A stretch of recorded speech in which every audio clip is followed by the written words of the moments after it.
सुबह को निकल जाता हूँ, अपने जो काम है इलाके के परेशानियाँ सुनता हूँ, काम करा रहा हूँ। शाम में मैं लोगों मीटिंग्स मेरी होती हैं, तो बहुत अच्छा चल रहा है, अच्छा रिस्पॉन्स है। अभी तो हम पूरे इलाके में जो काम रुके हुए थे, मैं जेल था, जेल से आने के बाद मैंने जब से काम शुरू किया है तो ऑलमोस्ट मैंने जितनी भी गलियाँ पुरानी थी वो सब कंप्लीट कर दी हैं। अब लोगों के बीच में हूँ और इलेक्शन का वक्त है, 5 फरवरी को इलेक्शन है, तो लोगों के बीच में जा रहे हैं और लोग बहुत अच्छा रिस्पॉन्स है। मैं आज उधर था, आली गाँव था, मदनपुर खादर था, वहाँ भी बहुत अच्छा रिस्पॉन्स है, क्योंकि हम 282 बूथ पर लड़ते हैं, 5 वार्ड पर लड़ते हैं। बीजेपी 2.5 वार्ड पर लड़ती है और कांग्रेस 2 वार्ड पर लड़ती है। इनका वहाँ कुछ नहीं है, बीजेपी का यहाँ कुछ नहीं है। आम आदमी पार्टी जो इतनी बड़ी लीड से जीतती है, जो एक मरतबा मुझे 1,04,000 वोट मिला, 64,000 की लीड थी, दूसरी मरतबा 1,32,000 वोट मिला, वो सिर्फ इसलिए मिला क्योंकि हम सारे वार्डों में लड़ते हैं और सारे बूथों पर लड़ते हैं। क्या कहेंगे सर, जिस तरह से 10 साल से आप विधायक हैं और सरकार भी है, तो कहीं ना कहीं आवाम में एक नाराज़गी होती है, एंटी इनकम्बेंसी होती है, तो उसको आप कैसे दूर करेंगे, किस तरह से जनता को आप समझाएंगे?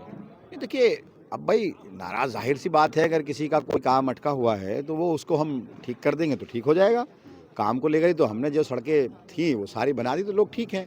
अब आप ये देखिए कि इतना बड़ा इलाका है, हमने 10 गुना आबादी इन 10 सालों में बढ़ी है, उसके बावजूद भी 24 घंटे हम यहाँ लाइट दे रहे हैं। हमने जो है Jogabai senior secondary school new friends colony में शिफ्ट किया।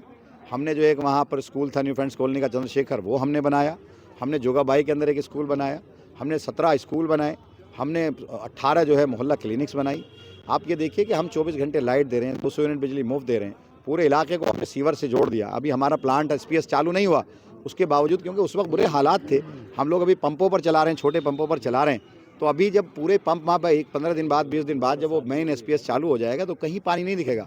और जितनी सड़कें हैं, क्योंकि वो काम चल रहा है, ऐसा नहीं है कि हम काम नहीं कर रहे हैं, हम तो काम कर रहे हैं। मैं तो ये कह रहा हूँ लोगों से कि भाई चलो, अगर मैंने मान लिया भाई हम तो देखो काम कर रहे हैं, लोगों में जा रहे हैं, लोग मैं ऐसे नाराज़गी नहीं है, ऐसा नहीं है कि वोट मुझे नहीं दे रहे थे। भाई मैं नहीं था, मेरे से जब मैं नहीं था तो मैं काम क्या करता। मैं परेशान था, पुलिस मुझे परेशान कर रही थी, ED परेशान कर रही थी, ACB परेशान कर रही थी। इन 2 सालों में ही हमारे ये काम थे, इन 2 सालों में ज़्यादा परेशान किया। 72 दिन जेल में रहा, लेकिन आने के बाद अब देखो हमने कौन सी गली बची है जो नहीं बनाई। सारी गलियाँ बना दी, सारी सड़कें बना दी और चल भी रही हैं। अब जैसे अभी आए थे 21 नंबर गली के लोग जाकिर नगर के, वो हम कह रहे हैं कि भाई इलेक्शन के बाद कर देंगे, वो कह रहे नहीं अभी शुरू करो। हम कल से शुरू कर रहे हैं, 20 से हम आज शुरू किया हमने। 7 नंबर गली जाकिर नगर की हमने जो है 1 हफ्ता पहले शुरू की, उसकी हमने सीवर डाल दिया। 9 नंबर गली हमने परसों शुरू की। हाई टेंशन अभी सिर्फ 50 फीट रहता है, हमने हाई टेंशन शाहीन बाग में कंप्लीट कर दिया है। 2 दिन लगेंगे, वो कंप्लीट हो जाएगा।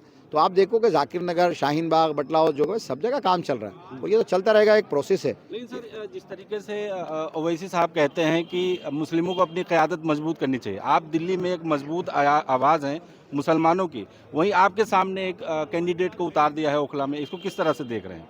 भाई अगर वो ये कहते हैं कि मुसलमानों को अपनी क़यादत मजबूत करना चाहिए, तो अल्हम्दुलिल्लाह मैं तो मजबूत आवाज़ बना हूँ।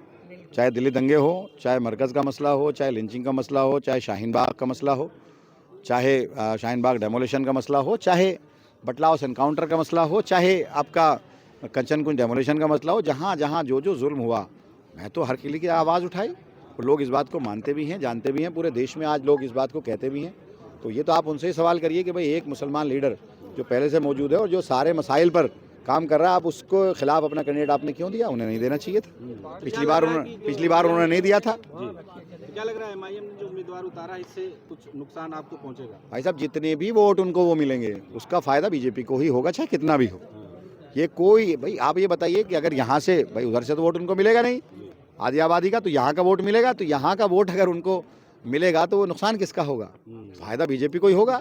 और अगर ज़्यादा तकसीम हो गई तो हो सकता है बीजेपी जीत भी जाए। जानबूझ के उतारा गया है आपको हराने के लिए, आपको नुकसान पहुंचाने के कि वो तो आज़ाद थे ना, वो चाहते तो नहीं लड़ाते। पिछली बार भी तो नहीं लड़ाया था। पिछली बार तो उन्होंने यही कहा था कि अमानत क्योंकि मुसलमानों के मसाइल हल करता है, लड़ता है, आवाज़ उठाता है, इसलिए हम उनके खिलाफ नहीं उठाएंगे। तो इस बार उन्होंने उठाया, तो उस पर खैर डिस्कशन करने की ज़रूरत नहीं है।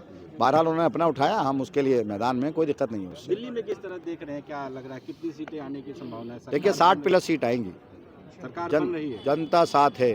आप जो महिलाएं हैं, जो बुज़ुर्ग हैं, नौजवान हैं, जिनके काम हुए हैं, सब जानते हैं। आम आदमी पार्टी ने अब 2100 रुपये महिलाओं के लिए सम्मान योजना आई है, उससे घबराए हुए हैं। जो बुज़ुर्गों के लिए संजीवनी योजना, उससे घबराए हुए हैं। जो हमने बिजली 200 यूनिट मुफ्त की, उससे परेशान है। तो आज ये जानती है जनता कि किसने काम किया, कौन काम करेगा, इसलिए लोग जो हैं आम आदमी पार्टी के पूरी तरह से साथ हैं और 60+ सीट आएगी और आप पोखला भी अच्छे मार्जिन से हम इंशाल्लाह जीतेंगे। सर लेकिन जिससे एमआईएम आरोप लगा रही है आप पे, अभी मंच अभी इम्तियाज अली की सभा कह रहे अमानतुल्लाह खान को वोट देना मतलब आरएसएस को वोट देना।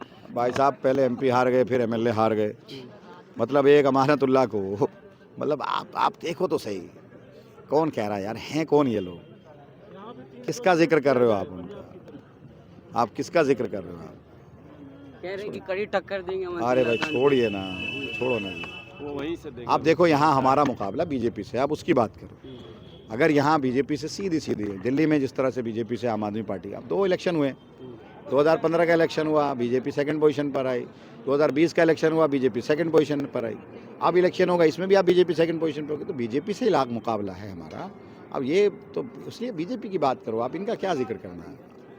लेकिन सर तो आप सीधा मुकाबला बीजेपी से अपना मान रहे हैं। बिल्कुल है भी, आप किसे पूछो, मुकाबला सब बीजेपी से, कांग्रेस तो वाले बीजेपी का ये। आज राहुल गांधी कह रहे हैं, केजरीवाल पे सवाल कर रहे थे। भाई साहब अभी तो कैंडिडेट भी ना आ पाया, अभी तो पता भी नहीं।